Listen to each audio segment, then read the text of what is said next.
Hello, everyone, and welcome to today's IG Live Ask the Experts.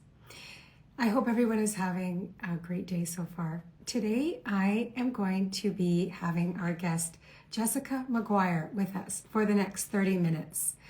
Jessica is going to help us understand, ask our questions, anything to do with the nervous system.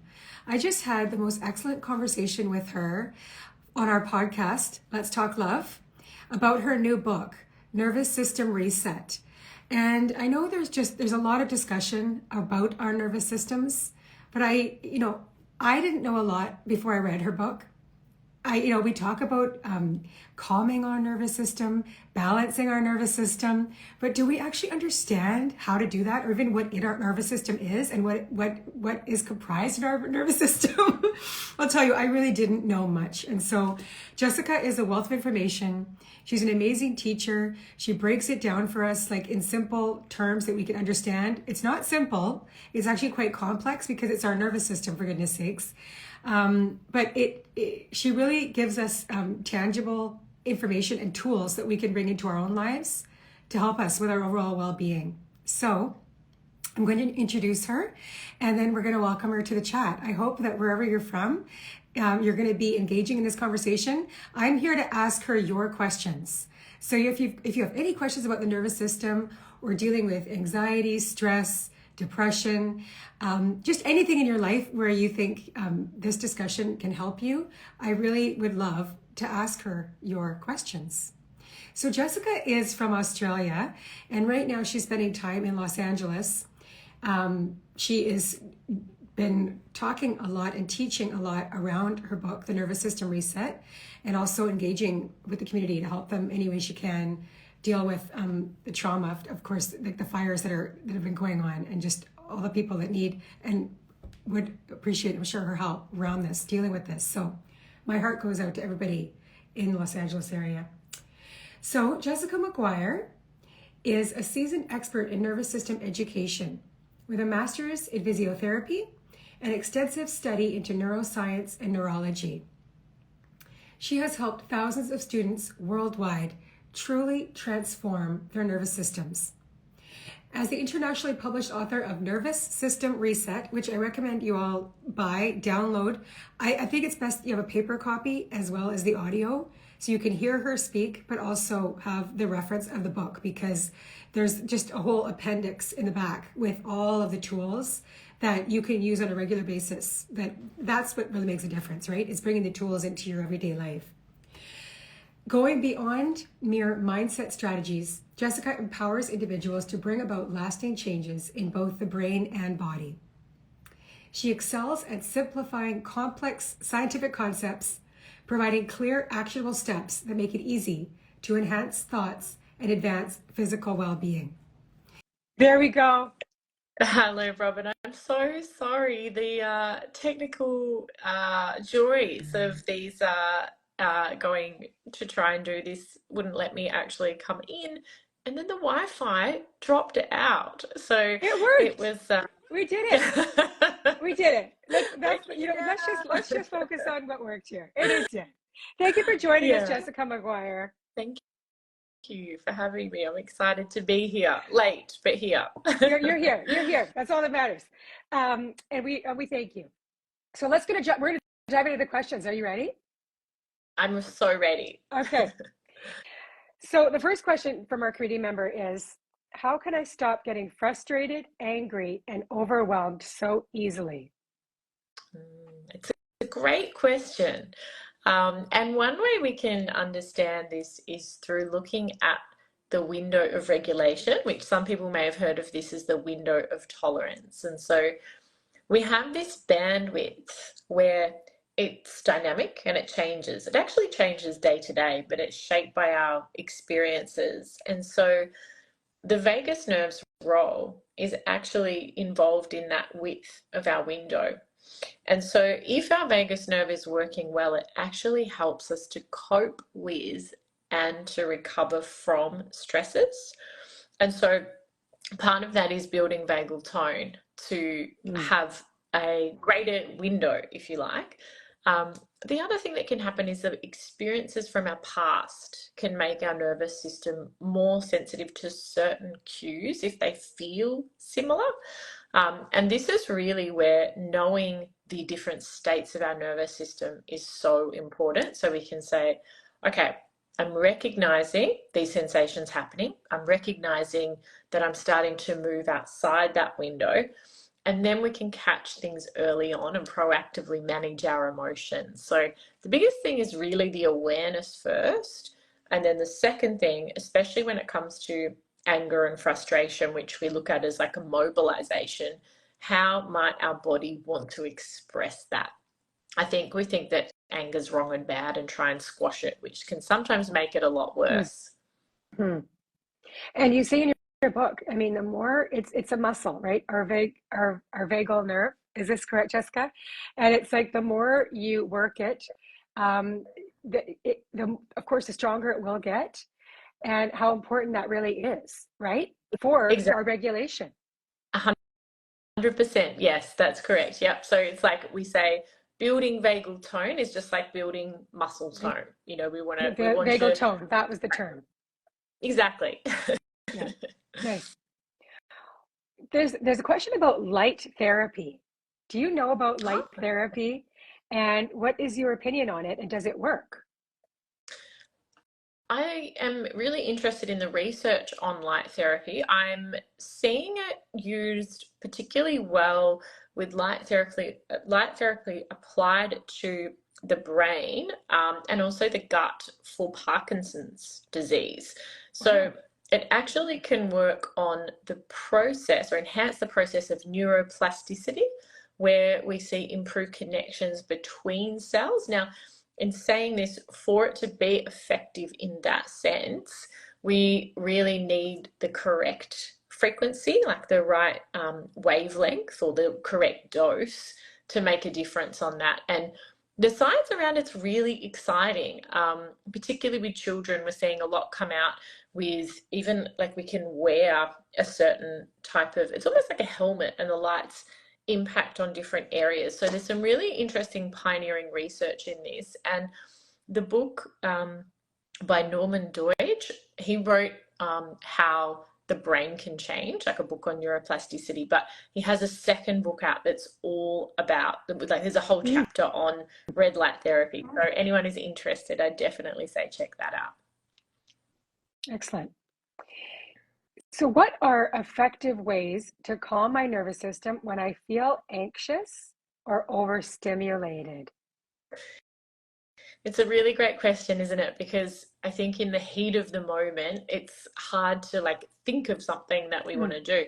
Um, I think the biggest thing is connecting with the body's sensory systems, right? And so if we are feeling that sense of, oh, I'm anxious, I'm overwhelmed, we have like a mobilizing energy, but our sensations inside our body can feel really overwhelming. And so one thing we can do is really look at how our body is connecting to our environment.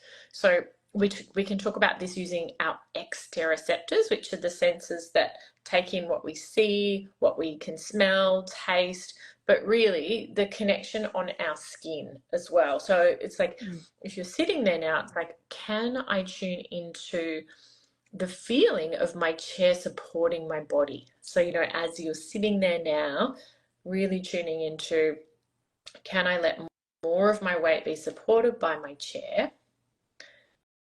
And can I tune into that steadiness and stability? And that will send a message from the body up to the survival brain that actually says, we're doing okay. And so our nervous system will settle back down. Excellent. How does chronic stress impact the nervous system, and what can I do to reverse its effects? This is a really good question too. It is. When we look at the effects of chronic stress, what we see happens initially is that the part of the vagus nerve that runs from our brainstem to our heart, it's a little bit like it relaxes. So if you imagine you're riding a bike downhill, you would keep just a little bit of the brake engaged with your fingertips so that you didn't go too fast. Well, imagine that the vagus nerve is always doing that to slow your physiology down. Now, without that brake there, the heart would beat at rest around about 90 beats a minute. And so we have this heart, at rest around about 70 beats per minute. So what happens is when we want to face challenges or when we have something come up, the vagal brake will actually relax just a little bit. And then as that challenge passes, it will re-engage. So, that stress isn't actually bad for us if we get to recover fully from it. We get the relax, re-engage, relax, re-engage. But what happens with chronic stress is that the brake relaxes and then it doesn't come back on, because we have the next wave of the stressor, then the next wave of the stressor. And so then when we start to face challenges, it means that we move straight into fight or flight because the brake's off and we're going too fast. It's a little bit like we're just cycling downhill really quickly. And so what we tend to see happen when there's chronic stress is something called allostatic load can build. And that's the wear and tear on the brain and the body from always having those stress hormones released, always feeling mobilization and not getting to come back down. Like if you think about it with the heart, let's say you've got a lot to do, like the guest that you've invited onto your Instagram live turns up late and you have some mobilization in your system, like you feel that your heart's beating faster, and there would naturally be an elevation of heart rate and blood pressure, which in the right setting actually helps us to meet the challenge and cope with the demand. But let's say you have that every day, all day, you're going to have chronically elevated blood pressure. And so that's when we might say, well, now it turns into hypertension. So what we're looking at is we need this ability to have times where the vagus nerve re-engages and we recover fully from that event. And so what you're like, and this comes down to being more aware, right? First and foremost, and doing what you call interoception, like where my body, like how can I address this in an awareness state of where it's at, and then using tools to build the tone. I don't make exactly. I'm making it sound really simple, but that's all of that is a little bit complicated. Hey, I was fully buying in there, Robin. I thought, yes, that's right. You're the expert, Jessica. But it's very true. Like if we are looking at the awareness to say, okay, I'm in that state where I'm noticing mobilization, my heart's going faster, I feel anxious, I'm noticing that I've got this urge where I've got to do something, my thoughts are racing. We might say, okay, this is mobilization, this is anxiety. Now I need to bring my system back down to that state of regulation. So bringing the vagus nerves, like its brake back on to slow down. Now, there's nothing wrong with the brake coming off. And in fact, to have a flexible nervous system, we need that ability to let the brake off, mobilize, and then bring the brake back in. And this is like where we might have once said reduce stress. That's not helpful advice. It's really like, how can my system be more flexible to what's happening? Yes. Oh, so I know you started talking about the vagus nerve. So can you please explain to us what is the vagus nerve? Yes, I'd love to. This is one of my favorite topics in the world. So the vagus nerve is actually what we call a cranial nerve. And these are the nerves that act like a bridge between the brain and the body. And the vagus nerve is the longest. So if you ran your hand down the back of your head and put it on the base of the skull, and then you placed another hand on your heart, that's where we have the branch called the ventral vagal branch. And its job is mostly in emotional regulation. So that's what I was just saying, like the brake on the bicycle. And then if you took that hand that's on your heart and put it right down on your lower belly, that's the other branch that we have called the dorsal vagal branch, which touches almost every organ in kind, like as it comes down. So we can see that its role is for emotional regulation and physical health. It plays a really big role in, inflammation as well, like keeping the set point right there. But we also have another branch running from the heart up to the face, and that's involved in how we connect with other people and how other people impact our nervous system. So it's so big, and it's more like a series of systems rather than being like one nerve we can hack or change. It's more like a communication network through the brain and body. Mm-hmm. Somebody in the chat had asked something around parenting. Do you have tips for caregivers, special needs parenting? Always a high level of stress with limited time to avoid being in fight or flight. Yes, so I'm a mother as well, and my daughter had a rocky start to life and was in the NICU for almost a month. And I can really empathize with parents here because we were told she could have several things that could arise for her going forward, and they didn't know. For a lot of this work, it's really looking each day at, okay, well, where's my nervous system today? And I think like the real challenge here with this type of situation where we are caregivers is that it can be relentless, because there's not that change of stopping. But I think the biggest piece of advice is because with children, we tend to worry so much about, well, what's the future going to look like? What's it going to look like for my daughter when she's 15, 20, 25? It's really about doing our best to check in today and say, what's going on here? What's arising? And what can I use to bring myself back to that window again?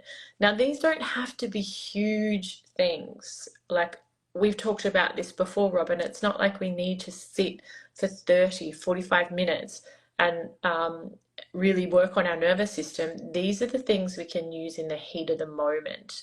Like what I was just saying before, connecting with our sensory systems to come back to regulation. But one of the biggest things is consistently doing something each day.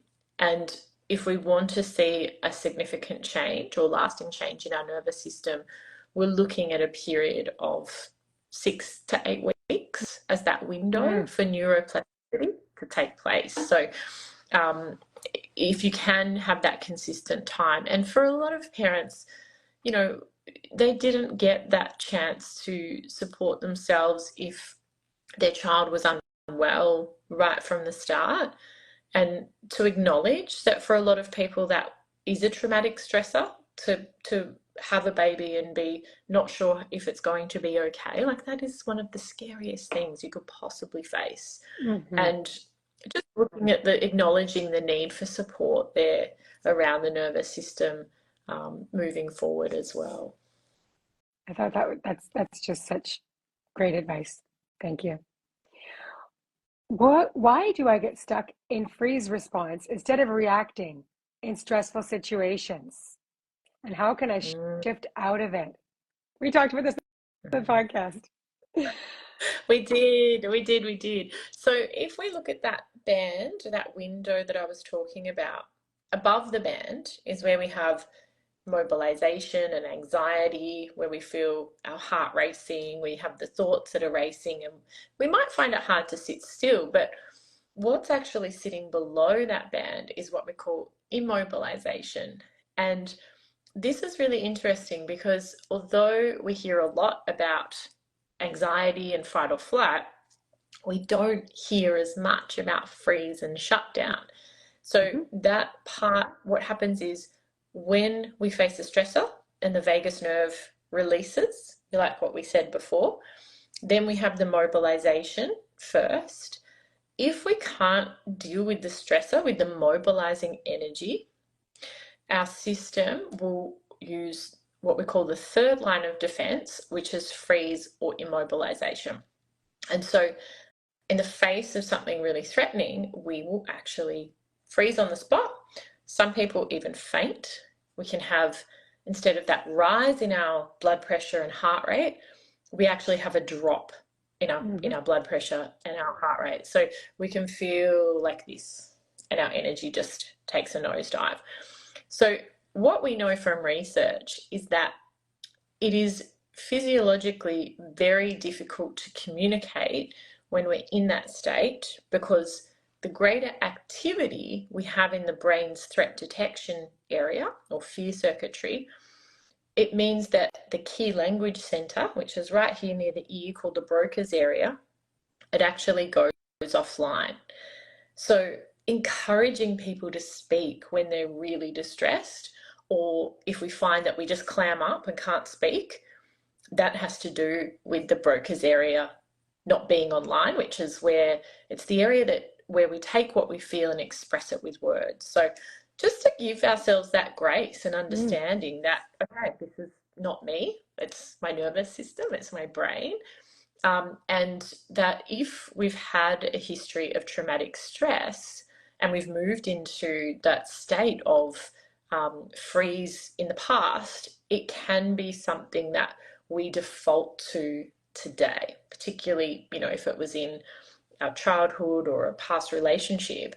And so the best thing to do is to relearn through working with our nervous system in the moment how we can start to up-regulate or move out of that freeze pattern. And so for some people, this is, okay, I'm noticing the freeze. Can I bring in some micro movements with my fingers and with my toes? And that can just be enough to start to say, come up with the energy, and we feel that lifting up, and then we're able to take some action. But also connecting with our body. I mean, in this immobilization state, we also tend to dissociate from the sensations in our body. And that interrupts the connection between our brain and body, almost like the phone signal has gone fuzzy. And so if we can connect with our body, that really helps too. Right. We have time for one more question, Jessica. I wanted to, somebody's asking from the chat around, can you outline some basic steps to regulate the vagus nerve? There's a lot of different ones, right? Depending on where you're at. That's what you're explaining here, right, Jessica? It's not just one thing. Like, it depends on, are you in fight, flight, or freeze? Like, where's this coming from? Like, it's so many things, right? Yeah. So what we kind of touched on there was really great, because we've had a question about anxiety and we've had a question about freeze. Yes. And they will be different. So for the freeze shutdown, we gave a suggestion there with micro movements. Start to bring some gentle flow movement in. Hopefully so you can speak, right? Yeah. Yeah. Exactly. Then you can add that energy to your system. And then for those of us who are stuck in that anxiety or fight or flight, where I said if we connect to that feeling of support, so the vagus nerve is primarily sending messages from the body up to the brain. So if I can tap in to that system where I'm sending messages from the body up to the brain, I can actually then influence the regulation of the vagus nerve coming back down. So if I, like we said, connect to, if I'm sitting here and I'm holding my body like this, like I was, Robin, when I couldn't get into your Instagram live, and then I'm able to feel the sense of, okay, feel the steadiness and being supported by my chair, keep tuning into that. That will send messages to my brain that everything's okay. The other thing that I'm focusing on is our connection. And so through this part of the vagus nerve that is the social engagement system, you're actually helping me to regulate back to feeling that sense of safety. And that's the biggest thing, right? Like if we have that ability to co-regulate, we can really feel ourselves come back to a calmer state. And that's like through, I'm hearing that through your voice, you're nodding, we've got back and forth with our communication. So there's some really helpful ways to get started, depending on what state you're in, as you said. Yes. Well, I hope everybody reads your book, Jessica. I thought it was fantastic. I need to dive more into it and do like it's like you said. It's about repetition. It's about practice, building your vagal tone, interoception. There's a lot to this, but I feel like I've got a good start to doing it, and I really see Yeah. like just huge value in Yeah. resetting my nervous system and building it stronger. Yeah. Yeah, it's definitely like the gym, hey? You know, the more that we practice it consistently, we create lasting change. And I think that's the most empowering thing of all of this is that Mhm. we can actually play an active role in the shaping of our nervous system, which will, you know, change how we respond to future situations. So, very empowering work to do. It really is. Well, thank you, Jessica, for joining us. And thank you all for being with us this afternoon, and blessings to everyone. Thank you for having me, Robin. Thank you. Bye bye.